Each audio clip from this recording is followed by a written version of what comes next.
안녕하세요. 오늘은 배터리 리사이클링 기술에 대해 알아보고 여기에 레이즈를 적용했을 때 어떠한 이점이 있을지 살펴보겠습니다.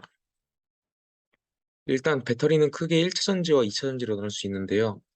1차 전지는 재충전할 수 없는 것을 말하고 2차 전지는 재충전이 가능한 것을 말합니다. 2차 전지는 재충전이 가능하다는 특성 때문에 1차 전지보다 더 많이 사용되고 있는데요. 그래서 오늘은 2차 전지에 대한 리사이클링 기술을 알아볼 것입니다. 이 히스토그램은 2차 전지의 대부분을 리튬이온 배터리가 차지한다는 것을 보여주는데요. 그래서 지금부터는 2차 전지 중 가장 많이 사용되는 리튬이온 배터리의 한정에서 논의를 이어가도록 하겠습니다. 리튬이온 배터리의 수요는 계속 늘어날 것으로 예상됩니다. 이 이유는 환경 문제와 관련해서 생각해 볼 수 있는데요. 자, 이 다이어그램을 보시면 화석연료 사용량 중 가장 많은 부분을 차지하는 것은 수송과 관련된 부분인데요. 지난번에 말씀드렸다시피 화석연료의 사용은 심각한 문제를 동반할 소지가 다분합니다. 이러한 이유로 전기차 시장은 점점 커지고 있으며 이러한 경향이 이어질 것으로 예상됩니다. 때문에 2차 전지에 대한 수요 또한 증가할 것으로 보입니다. 이렇게 2차 전지를 사용하는 것에 따른 문제도 당연히 존재하는데요. 배터리의 성능 저하와 관련된 문제들이 주요합니다. 전기차를 예로 들어보면 전기차 제조사들은 전기차용 배터리의 에너지 덴시티나 파워 덴시티가 70에서 80%로만 떨어져도 자동차에 사용하기에는 적절치 않다고 얘기합니다. 이러한 문제가 발생하는 원인은 전지의 구조 및 작동 방식을 통해 이해할 수 있는데요. 자, 리튬이온 배터리는 크게 네 부분으로 구성됩니다. 캐소드랑 전해질, 그리고 분리막, 에노드가 그것인데요. 충방전 시 전해질을 통해 전류가 흐르면 캐소드와 에노드가 리튬을 주고받는 과정을 통해 전기 에너지가 소모되거나 저장됩니다. 여기서 분리막은 캐소드와 에노드의 직접적인 접촉을 막아주면서 리튬 이온은 이동할 수 있게 해줍니다. 이 각각의 구성 요소들이 모종의 이유로 손상되거나 변형되면 배터리의 성능은 떨어지게 되는데요. 예를 들어서 캐소드나 에노드 자체가 부식된다거나 에노드의 화학작용에 의한 부산물층이 형성된다거나 전해질이 변성된다거나 리튬 이온이 이동할 수 없게 분리막이 막힌다거나 이런 문제들이 이러한 결과를 유발할 수 있습니다. 이러한 원인들로 인해서 리튬 이온 배터리의 수명은 제한됩니다. 수명이 다한 배터리는 폐전지 처리 문제, 배터리 재생산에 따른 환경 오염 문제, 배터리 재료의 고갈 문제 등 다양한 문제를 일으키는데요. 이러한 문제를 해결하기 위해 사용하지 못하게 된 배터리를 다른 목적으로 재사용한다거나 폐전지로부터 배터리의 재료가 되는 물질을 다시 뽑아내 재활용하는 방법 같은 것들이 주목을 받고 있습니다. 배터리의 생산 및 사용량의 증가로 인해 수명이 다한 배터리 양도 계속 증가할 것으로 예상되는데요. 이에 따라서 배터리 리사이클링 시장도 커질 것으로 예상됩니다.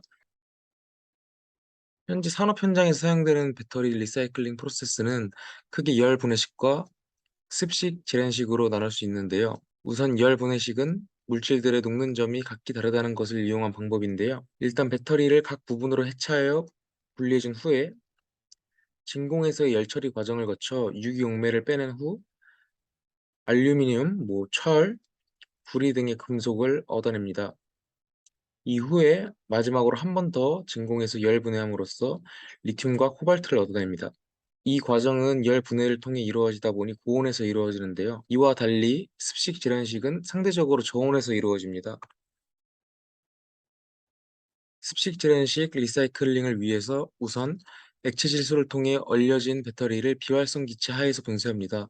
여기서 액체 질소나 아니면 이제 비활성 기체 이런 것들을 사용하는 이유는 공정 중에 화학작용을 하는 것을 막아서 안정성을 확보한다거나 이러한 이유 때문입니다. 자, 이렇게 분쇄를 마치고 나면 분쇄된 것들 중에서 플라스틱, 스틸, 구리 등을 얻어내기 위해서 자기 분리를 합니다. 그리고 이 분리되고 남은 것들을 황산이나 아니면 수소나 리튬으로 리칭합니다. 그런 다음 얻어진 용액에서 코발트나 리튬 등의 금속들을 얻어냅니다. 아까 본 열 분해식과는 전처리 방법이나 진행 과정마다 나오는 금속 등이 다른데요.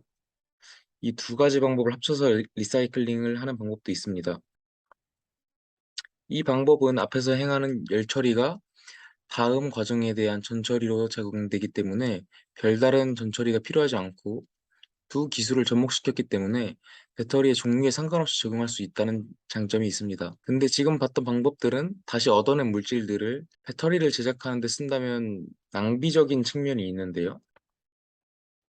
전 과정 평가에 따르면 배터리 제조, 사용, 재제조, 재사용, 재활용 중에서 배터리 제조 시에 환경에 미치는 영향이 가장 큰 것으로 나타났습니다. 때문에 가능한 배터리 제조 자체를 줄이는 것이 바람직할 것으로 생각이 되는데요. 그러나 앞서 살펴본 기술들의 경우에는 처음부터 배터리를 다시 만들어야 하는 단점이 존재합니다.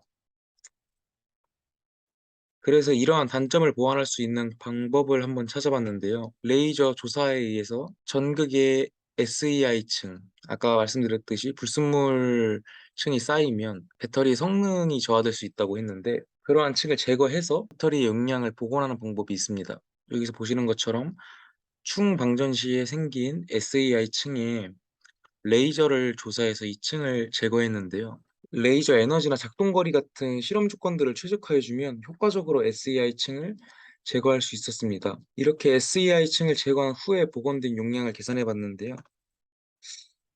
진행된 실험의 경우에는 95% 정도까지 복원할 수 있었습니다. 하지만 이러한 방법은 SEI층이 과도하게 생겨서 리튬의 손실이 너무 큰 경우에는 적용할 수 없고 상업화되기 위해서는 어떻게 공정 조건들을 최적화시킬 것인지 그러한 부분들을 아직 연구해야 될 것으로 보입니다. 그러나 전극 자체를 살릴 수 있다는 점에서 다양한 이점이 있으니까 앞으로 이러한 기술에 대한 연구가 많이 진행됐으면 좋겠습니다. 오늘 발표는 여기까지입니다. 감사합니다.